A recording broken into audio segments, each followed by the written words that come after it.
नमस्कार, KP news 24/7 के Karnataka bulletin में आपका स्वागत है। मैं हूं अश्विनी आपके साथ। आइए सबसे पहले एक नजर डालते हैं आज के मुख्य समाचारों पर। शहर बीदर में हुई तेज बारिश, थोड़े समय की बारिश में ही शहर के इलाके और सड़कें हो गई जलमग्न। पॉक्सो का सामना कर रहे येडियुरप्पा, सार्वजनिक जीवन से ले संन्यास, कर्नाटका के मुख्यमंत्री सिद्धरामैया का पलटवार। कर्नाटका के उत्तर कन्नड़ जिले में काली नदी पर बने पुराने पुल के ढहने के बाद नए पुल की क्षमता पर उठा सवाल, जांच के दिए गए आदेश। सीएम सिद्धरामैया को कथित घोटालों के लिए नैतिक जिम्मेदारी लेनी चाहिए और इस्तीफा देना चाहिए, भाजपा के कर्नाटका प्रदेश के अध्यक्ष बीवाई विजेंद्र ने कही ये बात। कर्नाटका के दावणगेरे विश्वविद्यालय ने छात्रों को उत्तर सहित दे दिए प्रश्नपत्र, बाद में कर दी परीक्षा स्थगित।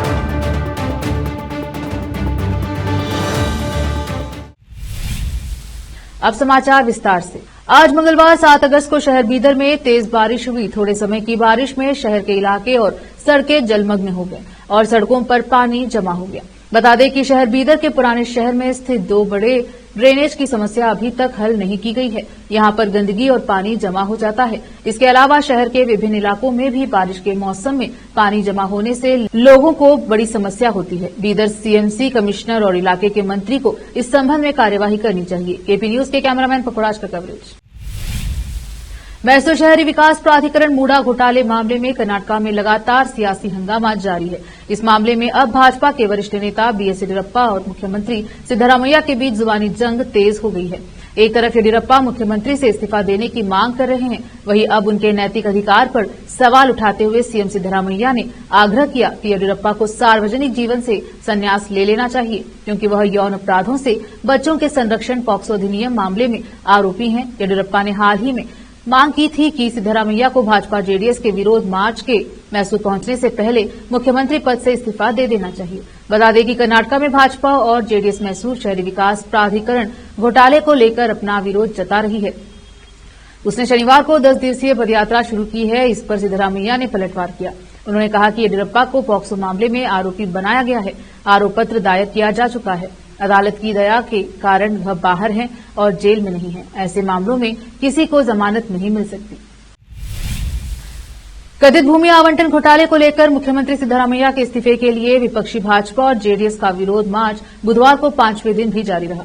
यह तब है जब राज्यपाल थावरचंद गहलोत घोटाले के संबंध में सिद्धरामैया के खिलाफ मुकदमा चलाने की मंजूरी मांगने वाली याचिका पर विकल्पों पर विचार कर रहे हैं, क्योंकि कांग्रेस सरकार ने उनसे सीएम को कारण बताओ नोटिस वापस लेने का आग्रह किया था। सप्ताह भर चलने वाले बेंगलुरु मैसूर पदयात्रा पैदल मार्च में सिद्धरामैया की पत्नी पार्वती सहित मैसूर शहरी विकास प्राधिकरण मूडा द्वारा भूमि खोने वालों को साइटों के कथित फर्जी आवंटन को उजागर करने की मांग की गई। मैसूर चलो मार्च का 5वां दिन यहां शहर में शुरू हुआ और जिले के तुबिनकेरे तक पहुंचने के लिए 15 किलोमीटर की दूरी तय करने का कार्यक्रम है। कर्नाटका के उत्तर कन्नड़ जिले में काली नदी पर बना एक पुराना पुल मंगलवार की रात को ढह गया। इस घटना से गोवा को कर्नाटका से जोड़ने वाले राष्ट्रीय राजमार्ग 66 पर भारी जाम लग गया। इस घटना के बाद कर्नाटका के अधिकारियों ने भारतीय राष्ट्रीय राजमार्ग प्राधिकरण ने काली नदी पर बने नए पुल की क्षमता की जांच करने के आदेश दिए।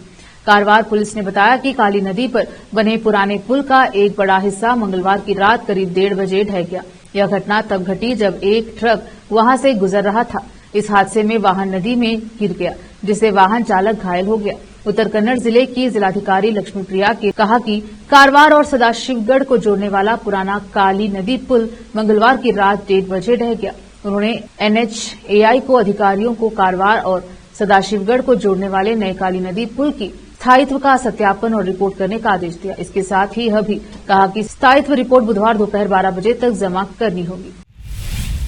भाजपा के कर्नाटका प्रदेश अध्यक्ष बीवाई विजेंद्र ने मंगलवार को मांग की कि मुख्यमंत्री सिद्धरामैया को उनकी सरकार में हुए कथित घोटालों के लिए नैतिक जिम्मेदारी लेते हुए इस्तीफा दे देना चाहिए। मैसूर शहरी विकास प्राधिकरण मूडा और वाल्मीकि निगम घोटाले में कथित घोटालों के खिलाफ भाजपा जेडीएस गठबंधन द्वारा निकाली गई मैसूर चलो पदयात्रा अपने चौथे दिन मांड्या जिले के मद्दूर तालुका में निदगट्टा में प्रवेश कर गई। विजेंद्र ने कहा, सत्ता में आने के बाद से सरकार ने 1.95 लाख करोड़ रुपए का ऋण लिया है। भ्रष्ट सरकार को जड़ से उखाड़ फेंकना चाहिए। वक्त एक और छोटे से ब्रेक का, जल्द लौटेंगे ब्रेक के बाद।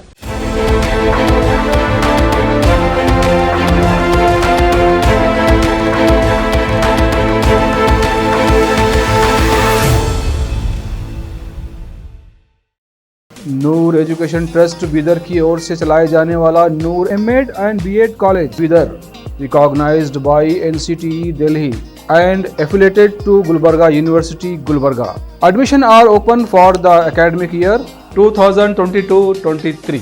विशेषज्ञ और सक्षम शिक्षकों द्वारा शिक्षा प्राप्त करने के लिए नूर एमएड एंड बीएड कॉलेज में दाखिला लें और शांत वातावरण में शिक्षा प्राप्त करें। बीदर शहर में बेहतर शिक्षा का एकमात्र केंद्र Noor MEd and BEd college, Shahpur gate, Bidar. Phone numbers 9945283920 8482221297। Break के बाद स्वागत है आपका, देखते हैं समाचार। कर्नाटक के दावणगेरे विश्वविद्यालय ने बीकॉम अंतिम वर्ष की परीक्षा स्थगित कर दी क्योंकि मंगलवार को छात्रों को उत्तर सहित प्रश्न पत्र वितरित कर दिए गए थे। ई कॉमर्स की परीक्षा सुबह 10 बजे होनी थी। चित्रदुर्ग और दावणगेरे जिलों में छात्र समय पर परीक्षा हॉल में पहुंचे। निरीक्षकों ने उन्हें प्रश्न पत्र दिए। कुछ मिनटों के बाद उन्हें पता चला कि प्रश्न पत्र में उत्तर भी शामिल थे, इसलिए परीक्षा स्थगित कर दी गई। दोनों जिलों में संचालित 70 से अधिक कॉलेज विश्वविद्यालय से संबंध है। 500 से अधिक छात्रों ने परीक्षा के लिए विषय चुना था। उत्तर सहित प्रश्न पत्र 15 केंद्रों में वितरित किए गए थे। एक प्रेस नोट में विश्वविद्यालय के रजिस्ट्रार सीके रमेश ने कहा कि 6 अगस्त को होने वाली ई कॉमर्स की परीक्षा स्थगित कर दी गई है। उन्होंने कहा कि परीक्षा की अगली स्थिति शीघ्र ही घोषित की जाएगी। विश्वविद्यालय छात्रों को हुई असुविधा के लिए खेद व्यक्त करता है। चिकित्सा शिक्षा मंत्री डॉक्टर शरण प्रकाश पाटिल ने अधिकारियों को कर्नाटक परीक्षा प्राधिकरण के ईए के माध्यम से चिकित्सा शिक्षा विभाग के तहत ग्रुप ए 650 सहायक प्रोफेसर और 1200 नर्सों की भर्ती करने का निर्देश दिया है। इस संबंध में उन्होंने आज विकास सौधा में चिकित्सा शिक्षा विभाग के अधिकारियों के साथ बैठक की और भर्ती प्रक्रिया में पारदर्शिता बनाए रखने के उद्देश्य से चिकित्सा शिक्षा विभाग को स्पष्ट निर्देश दिया कि प्रतियोगी परीक्षा कर्नाटक परीक्षा प्राधिकरण के माध्यम से भर गया है। मौजूदा भर्ती प्रक्रिया से असंतुष्ट, जिसमें सहायक प्रोफेसरों और नर्सों की भर्ती के दौरान भ्रष्टाचार और भाई भतीजावाद के आरोपों के बीच मेडिकल कॉलेज संस्थानों के प्रमुख भर्ती कर रहे थे। मंत्री ने सुझाव दिया कि ग्रुप ए और नर्सों की आगामी भर्तियां इसके माध्यम से भरी जानी चाहिए। कर्नाटक परीक्षा प्राधिकरण। कपड़ा, गन्ना विकास और चीनी एवं कृषि विपणन मंत्री शिवानंद एस ने कहा है कि उन्होंने राज्य में 25 मिली टेक्सटाइल पार्क स्थापित करने की योजना बनाई है। पाटिल ने कहा कि हथकरघा और कपड़ा विभाग, कर्नाटक हथकरघा विकास निगम, कावेरी हथकरघा बुनकर सेवा केंद्र और फिक्की एफएलओ द्वारा आज विधानसौधा बैंक्वेट हॉल में 10वें राष्ट्रीय हथकरघा दिवस समारोह 2024 और हथकरघा बुनकरों के लिए राज्य पुरस्कार का आयोजन किया गया। उन्होंने कपड़ा क्षेत्र के उपलब्धि हासिल करने वालों के लिए पुरस्कार और सम्मान समारोह का उद्घाटन करते हुए यह बात कही। हम कपड़ा क्षेत्र में रोजगार पैदा कर रहे हैं। हम कपड़ा इकाई लगाने के लिए अनुदान दे रहे हैं। हथकरघा क्षेत्र में कई समस्याएं हैं, हम पहले से ही समाधान ढूंढ रहे हैं। कुछ बनाई छोड़ रहे हैं। धीरे धीरे बुनकर परिवार का पतन हो रहा है, इसलिए हमारी सरकार उन्हें प्रोत्साहित कर रही है। 80 करोड़ रुपए बुनाई के लिए अनुदान दिया जा रहा है। हमने बुनकरों का मानदेय 2 से बढ़ाकर 5000 कर दिया है। हम बुनकरों को स्मार्ट कार्ड दे रहे हैं। बुनकरों के बच्चों की उच्च शिक्षा हेतु वित्त पोषण, बुनकरों को ऋण देने का काम किया जा रहा है। हम 1 से 3% ब्याज पर लोन दे रहे हैं। 150 करोड़ रुपए बिजली सब्सिडी के रूप में पैसा दे रहे हैं। मंत्री ने कहा कि हम उन्हें मुफ्त बिजली दे रहे हैं। मैसूर शहरी विकास प्राधिकरण मूडा एक मॉडल शहर बनाने के लिए बनाया गया है। मूडा अवैध आचरण के लिए नहीं है, इसीलिए मुख्यमंत्रियों आपको नैतिक जिम्मेदारी लेनी चाहिए। विधान परिषद सदस्य सीटी रवि ने मांग की है कि वह मुख्यमंत्री पद से इस्तीफा दे और जांच का सामना करे। शहर में मीडिया से बात करते हुए उन्होंने मूडा कांड पर टिप्पणी करते हुए कहा कि जब आप पर भ्रष्टाचार का आरोप है तो आपके द्वारा नियुक्त आयोग रिपोर्ट्स कैसे दे सकता है। अब यह उसी तरह दिया गया है जैसे कि वाल्मीकि विकास निगम घोटाले में एसआईटी ने रिपोर्ट दी थी। नागेंद्र दद्धाल का कोई नाम नहीं है। सत्यानारायण वर्मा ने जज के सामने कहा कि नागेंद्र और दद्धाल से उनकी जान को खतरा है। शिक्षा मंत्री मधु बंगारप्पा ने आज शिवमोगा में जोरदार हमला बोलते हुए कहा कि बीजेपी के पास मुख्यमंत्री सिद्धरामैया का इस्तीफा मांगने का कोई अधिकार नहीं है।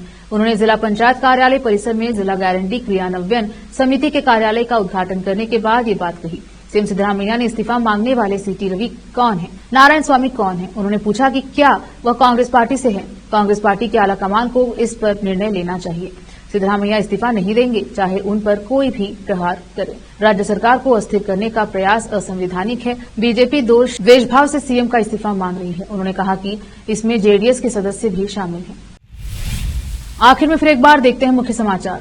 शहर बीदर में हुई तेज बारिश। थोड़े समय की बारिश में ही शहर के इलाके और सड़कें हो गई जलमग्न। पॉक्सो का सामना कर रहे येडियुरप्पा सार्वजनिक जीवन से ले संन्यास, कर्नाटक के मुख्यमंत्री सिद्धरामैया का पलटवार। कर्नाटक के उत्तर कन्नड़ जिले में काली नदी पर बने पुराने पुल के ढहने के बाद नए पुल की क्षमता पर उठा सवाल, जांच के दिए गए आदेश। सीएम सिद्धरामैया को कथित घोटालों के लिए नैतिक जिम्मेदारी लेनी चाहिए और इस्तीफा देना चाहिए, भाजपा के कर्नाटक प्रदेश के अध्यक्ष बीवाई विजेंद्र ने कही ये बात। कर्नाटक के दावणगेरे विश्वविद्यालय ने छात्रों को उत्तर सहित दे दिए प्रश्न पत्र, बाद में कर दी परीक्षा स्थगित। केपी न्यूज के बुलेटिन में अब तक के लिए इतना ही। देश प्रदेश के समाचारों के लिए देखते रहिए केपी न्यूज 24/7। धन्यवाद।